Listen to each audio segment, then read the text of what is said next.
Parliament election की वजह से यहाँ के लोगों के साथ रिश्ता नहीं है। आपने खुद भी सुना होगा, लोग जो कह रहे थे, मैं उस वक्त यहाँ आती थी जब लोगों को बहुत मुश्किल हालात थे, जब रास्ते में बुजुर्गों को पीटा जाता था, जब यहाँ इखवान था, टास्क फोर्स था, जब घर से बाहर निकलना मुश्किल होता था। आपको याद है नौगाम के गांव के लोग किस तरह घर छोड़ के चले गए जब आर्मी ने उनको सताया। पता नहीं आपको पता होगा, नहीं पता होगा, मैंने जाके उनको दोबारा बसाया है। तो लोगों का मेरा बड़ा पुराना रिश्ता है और शायद यही वजह है कि बहुत देर के बाद मैं आई तो मेरा इस्तेकबाल करने निकले थे। मैंने जैसे पहले भी कहा, मैं सबसे गुजारिश करूंगी, अपील करती हूँ, चाहे वो किसी भी जमात से मुंसलिक हो, नेशनल कॉन्फ्रेंस हो, कांग्रेस हो, पीडीपी वाले तो हमारे साथ हैं ही हैं, वो मेरे साथ खड़े हैं। मैं उनसे गुजारिश करूंगी कि आज का इलेक्शन जो है ये हमारे आपस के झगड़े के लिए नहीं है, ये कोई सरकार बनाने के लिए नहीं जिसके लिए हम एक दूसरे का गिरेबान पकड़ते रहते हैं। आज का इलेक्शन है कि जम्मू कश्मीर की माकूल और मुयस्सर आवाज़ पार्लियामेंट में पहुंचनी चाहिए, जो वहां सर उठा के बात कर सके। तो उनसे मैं यही गुजारिश करूंगी, वो दिल पे हाथ रख के सोचे कि कौन जम्मू कश्मीर की जो है वकालत बेहतर तरीके से कर सकता है तो उसको वोट दे। ये बड़ा अजीब और गरीब मामला है कि पूरे मुल्क में बारिश को देखे, रास्ते को देखे कभी इलेक्शन पोस्टपोन नहीं किया जाता है। तो मुझे उम्मीद है कि यहाँ जो हमारे चीफ सेक्रेटरी साहब हैं, जो सन ऑफ द सॉइल यहाँ के रहने वाले हैं, और जो बाकी रिटर्निंग ऑफिसर है जिनसे रिपोर्ट मांगी गई है, मुझे उम्मीद है कि वो इस साजिश का हिस्सा नहीं बनेंगे।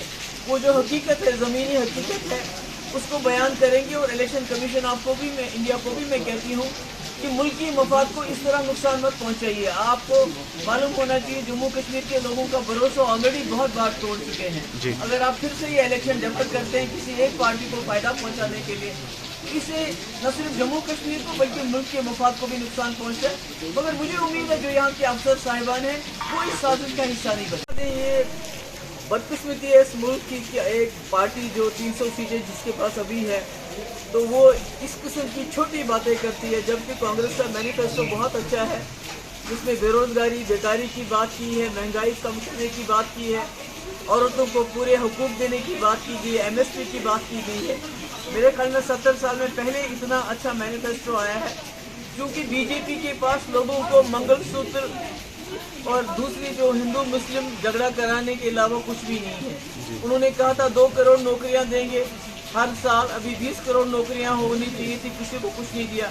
15 लाख रुपए देना चाहिए कह रहे थे देंगे, वो नहीं दिया। MSP देंगे किसानों को, वो नहीं दिया।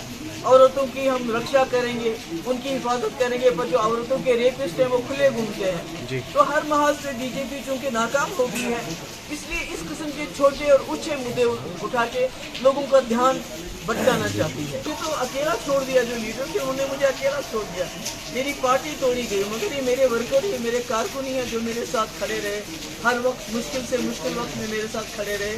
और जब भी मैंने आवाज़ दी तो अपना जेब का पैसा खर्च करके मुझ तक पहुँचे। आज भी हमने इलेक्शन में अभी तक तो किसी को कुछ नहीं दिया, अपनी गाड़ी, अपने पेट्रोल, अपना सब कुछ ये खर्च करके मेरे साथ साथ चलते हैं। और ऐसी बारिश में भी देखा आपने क्या कर रहे हैं, जिस तरह मेरे साथ इस वक्त मेरी मदद कर रहे हैं।